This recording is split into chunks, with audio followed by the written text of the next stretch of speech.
Hello students, हम कर रहे हैं बैंक रिकंसिलिएशन स्टेटमेंट की इलस्ट्रेशन जो कि पेज नंबर 12.5 पर दी गई है टीएस ग्रेवाल की बुक में। इसका पार्ट 1, पार्ट 2, पार्ट 3 मैं करा चुकी हूँ। आज हम पार्ट 4 करेंगे। पार्ट 4 में हम कैश बुक और पासबुक का कंपैरिजन करेंगे। पार्ट 1 में मैंने आपको जर्नल एंट्रीज बताई थी, ट्रांजैक्शंस से रिलेटेड करके जर्नल एंट्रीज रिकॉर्ड करना बताया था। पार्ट 2 में मैंने आपको सिखाया था कि पासबुक कैसे बनाते हैं जर्नल एंट्री से।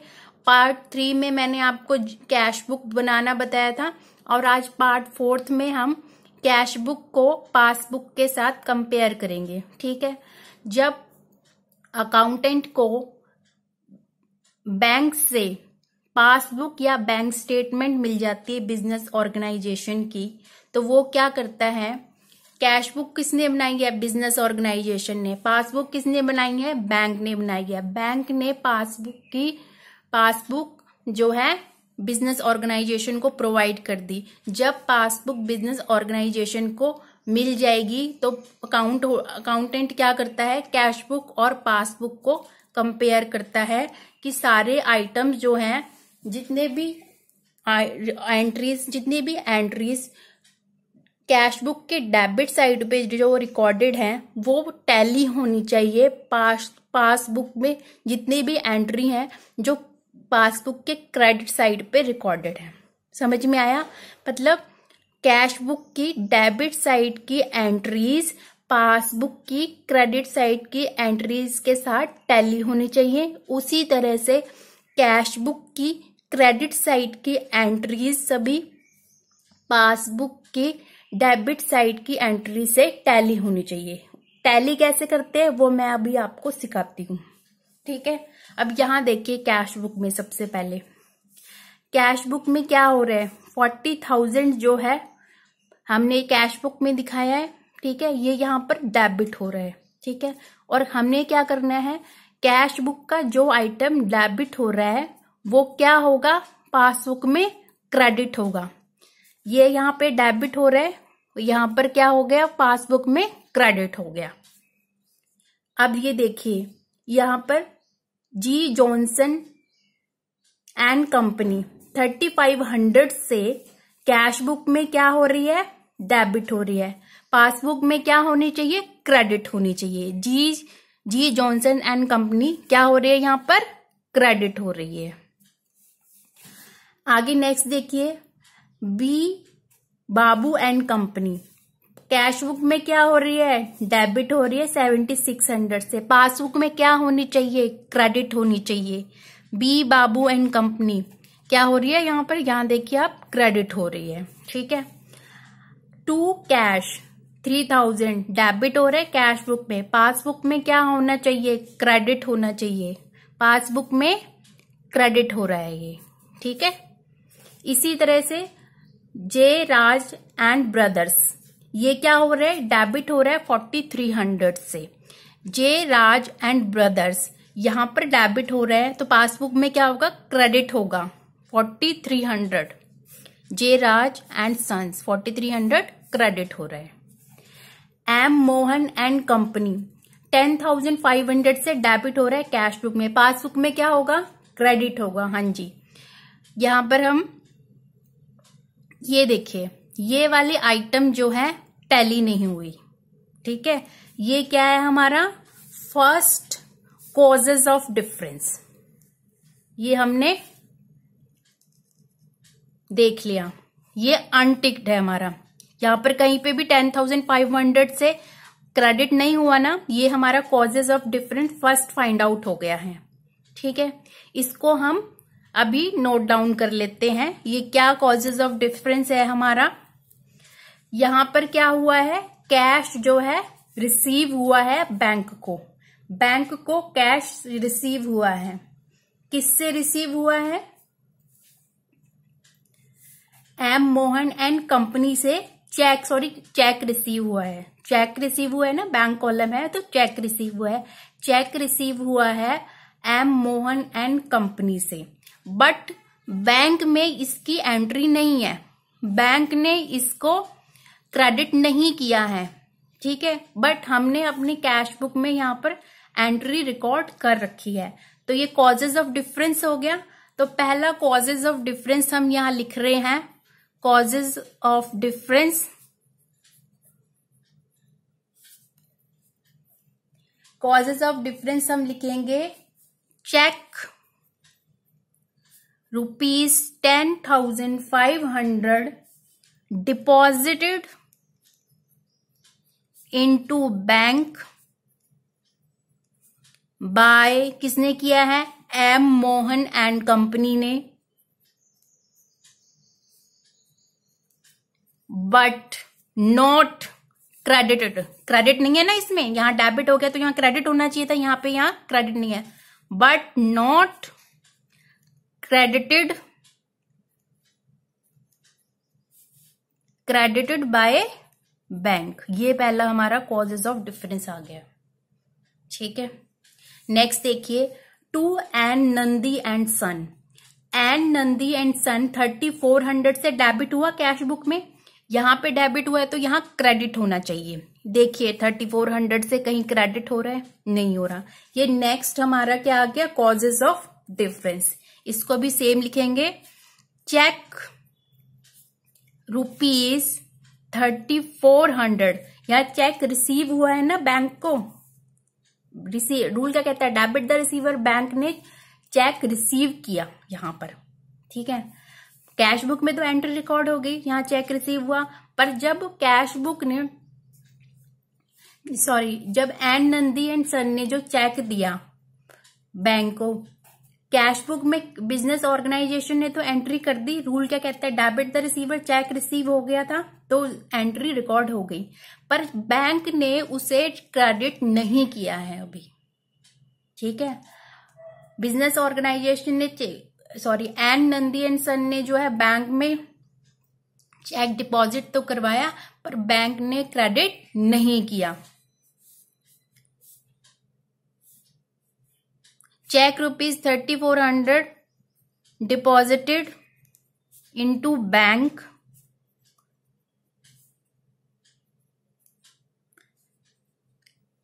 And Nandi and sons. ये पहले वाले सेम ही है, जो पहले वाले कॉजेज ऑफ डिफरेंस है ये सेम कॉजेज ऑफ डिफरेंस है, but not credited by bank. इसका क्या मतलब है, बैंक बैलेंस में जुड़ा ही नहीं। पेमेंट जो रिसीव हुई वो पेमेंट जो है बैंक ने रिसीव की ही नहीं। बैंक में चेक लगा जरूर, पर बैंक ने उसे बैलेंस में जोड़ा ही नहीं। नेक्स्ट देखिए, bye furniture dealer and limited. ठीक है, यहां पर क्या हो रहा है, ये कैश बुक में क्या हो रहा है, क्रेडिट हो रहा है ना, तो पासबुक में क्या होना चाहिए, डेबिट होना चाहिए। ये डेबिट हो गया। ठीक है, हमारा रॉय एंड जेम्स 10,000 से क्या हो रहा है, क्रेडिट हो रहा है, पासबुक में क्या होना चाहिए, डेबिट होना चाहिए, पासबुक में डेबिट हो गया। दास एंड कंपनी 12,500 से क्रेडिट हो रही है, तो पासबुक में क्या होगी, 12,500 से डेबिट होगी, ये भी ठीक है। के नागपाल एंड कंपनी 7,300 से क्रेडिट हो रही है। ठीक है, तो पासबुक में क्या होगी, डेबिट होगी। पासबुक में कहां पे डेबिट होगी, ये यहां पर डेबिट नहीं हो रही है। ठीक है, ये हमारा कौन सा क्या आ गया, तीसरे नंबर पे कॉजेज ऑफ डिफरेंस आ गया है हमारा। ठीक है, इसको हम लिखेंगे, यहां पर क्या हुआ है, चेक जो है, चेक काट दिया, बैंक ने चेक काट दिया है, बट यहां से अमाउंट घटाया नहीं है, डेबिट नहीं किया है, बैंक बैलेंस से घटाया नहीं गया है। मतलब चेक काट के हमने पार्टी को दे दिया, ठीक है, पार्टी ने चेक बैंक में लगाया ही नहीं, इसका ये मतलब है। तो हम इसे लिख देंगे, चेक इशू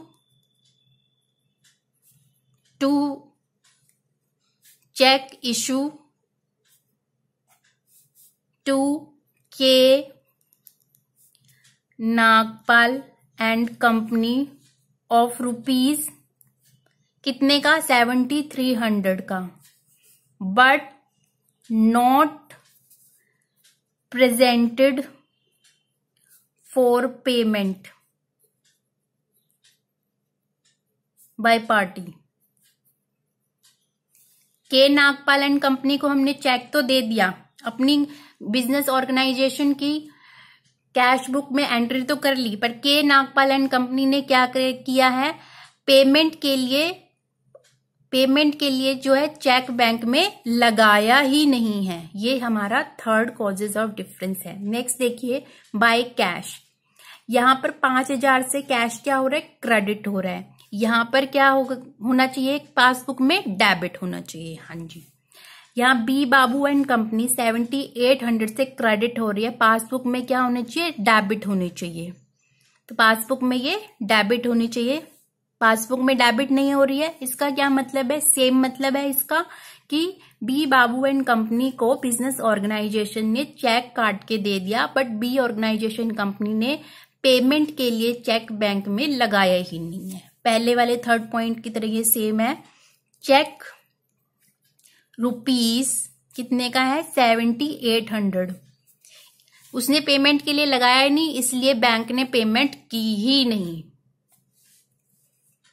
ये हमारा फोर्थ जो है कॉजेज ऑफ डिफरेंस है।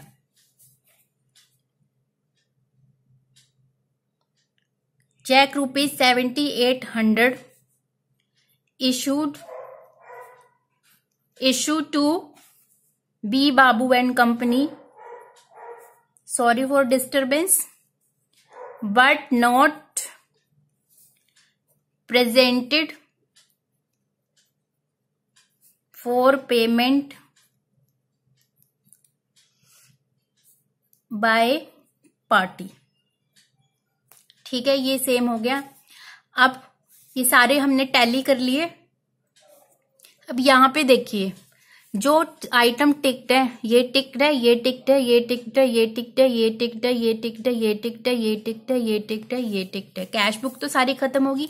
अब यहां देखिए 3 एंट्री है नीचे वाली, जो पासबुक ने तो रिकॉर्ड की हुई है, बट कैश बुक में रिकॉर्ड नहीं है। पासबुक ने क्या किया है, इंश्योरेंस प्रीमियम पे करा है। ठीक है, पासबुक में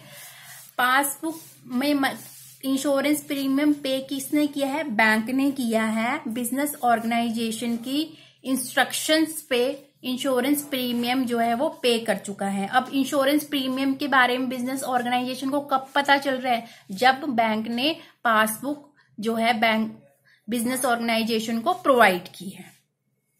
तो अब हमें क्या करना है, ये हमारा कॉजेज ऑफ डिफरेंस हो जाता है। कौन सा, 5वें नंबर का, 6ठे नंबर का ये है और 7वें नंबर का ये है, क्योंकि ये सारी आइटमें हम यहाँ पर टिक कर चुके हैं।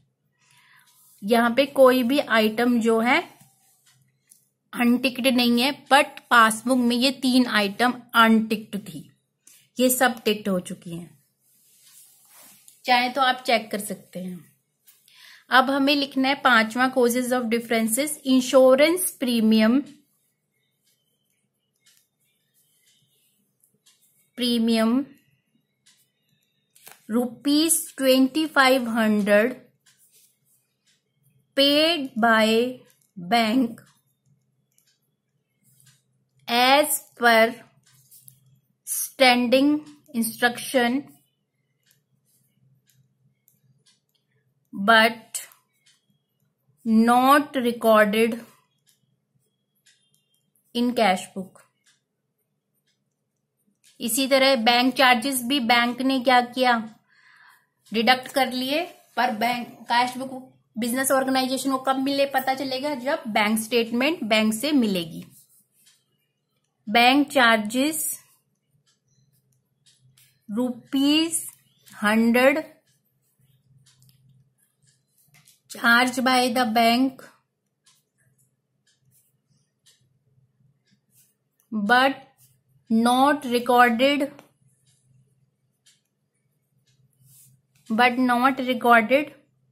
in cash book। Next 7th, interest.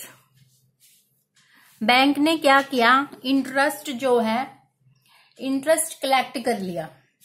Interest जो है बैंक ने कलेक्ट कर लिया, पर बैंक ने एक तरह से इनकम है, इनकम आ गई, बट बिजनेस ऑर्गेनाइजेशन को कब पता चला है? जब उसको बैंक स्टेटमेंट मिली है। तो interest on interest collected on government securities of rupees, कितने का इंटरेस्ट है? 2000 by bank but not recorded